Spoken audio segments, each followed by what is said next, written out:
നിങ്ങൾ ഒറ്റയ്ക്കായി പോകുന്ന ഒരു സമയം നിങ്ങളുടെ മുൻപിലുണ്ട്. കൂടെ ആരും ഇല്ലല്ലോ എന്ന് തിരിച്ചറിയുന്ന ഒരു സമയം. ഒരുപക്ഷെ ഇപ്പോൾ നിങ്ങൾ കടന്നു പോയിക്കൊണ്ടിരിക്കുന്നത് ആ അവസ്ഥയിലൂടെ ആയിരിക്കാം. അതായത് നല്ല ഒറ്റപ്പെടലിൻ്റെ ഒരു അനുഭവം. ഒറ്റപ്പെടൽ നല്ല രീതിയിൽ വേദന സമ്മാനിക്കും, ശരിയാ. പക്ഷേ ഈ ഒറ്റപ്പെടൽ നന്മയ്ക്കാണെന്ന് തിരിച്ചറിയാൻ കഴിയുമോ? ഈ ഒറ്റപ്പെടലിനകത്ത് നിങ്ങൾ ഒന്ന് തിരിച്ചറിയും, എന്നെ സ്നേഹിക്കുന്ന ഒരപ്പൻ ഉയരത്തിലുണ്ടല്ലോ എന്ന് പറഞ്ഞിട്ട് അപ്പനോട് നിങ്ങൾ സംസാരിക്കാൻ തുടങ്ങും. അതുകൊണ്ടാണ് കർത്താവ് നിങ്ങൾ ഒറ്റയ്ക്ക് വേണമെന്ന് പറയുന്നത്. ആ ഒറ്റയ്ക്കായിരിക്കുന്ന സമയത്ത് കർത്താവ് നിങ്ങളിലേക്ക് ശ്രേഷ്ഠകരമായത് കൈമാറാനിടയായിത്തീരും. മോശെ, നിൻ്റെ കൂടെ അഹരോനുണ്ട്, മിരിയാമുണ്ട്, ഒക്കെ ശരിയാണ്. ചേട്ടനും ചേച്ചിയൊക്കെ കൂടെ ഉണ്ട്, ഒരു വലിയൊരു കൂട്ടമുണ്ട്, കഴിവുള്ളവരൊക്കെ ഉണ്ട്. പക്ഷേ എൻ്റെ മേലിരിക്കുന്ന നിയോഗം, മോശെ, നിന്നെ ഒറ്റയ്ക്ക് എനിക്ക് മലയുടെ മുകളിലേക്ക് നീ കയറി വരണം. എനിക്ക് അവിടെ വെച്ച് എനിക്ക് ശ്രേഷ്ഠകരമായത് അടുത്ത ജനറേഷനെ കൈമാറുവാനുള്ള ദൂത്, അല്ലെങ്കിൽ അവർ നിലനിൽക്കാൻ വേണ്ടി, അവർ വീണുപോകാതെ നിലനിൽക്കാൻ വേണ്ടി ഞാൻ ചിലത് നിൻ്റെ കയ്യിൽ ഏൽപ്പിക്കാനിടയായിത്തീരും. നമുക്ക് ആ ഭാഗമൊക്കെ അറിയാം. എന്തുകൊണ്ട്?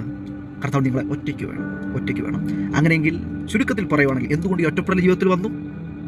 ഒരേ ഒരു ഉത്തരം, കർത്താവിന് നിങ്ങൾ ഒറ്റയ്ക്ക് വേണം. ഈ ദിവസങ്ങളിൽ അങ്ങനെ ചില സാഹചര്യത്തിലൂടെ കടന്നു പോകുമ്പോൾ നിങ്ങൾ സന്തോഷത്തോടെ സ്തോത്രം പറഞ്ഞു, സന്തോഷത്തോടെ ആമേൻ പറഞ്ഞു. കാരണം ഇത് നിങ്ങളുടെ തിരുവിൻ്റെ ദിവസമാണ്.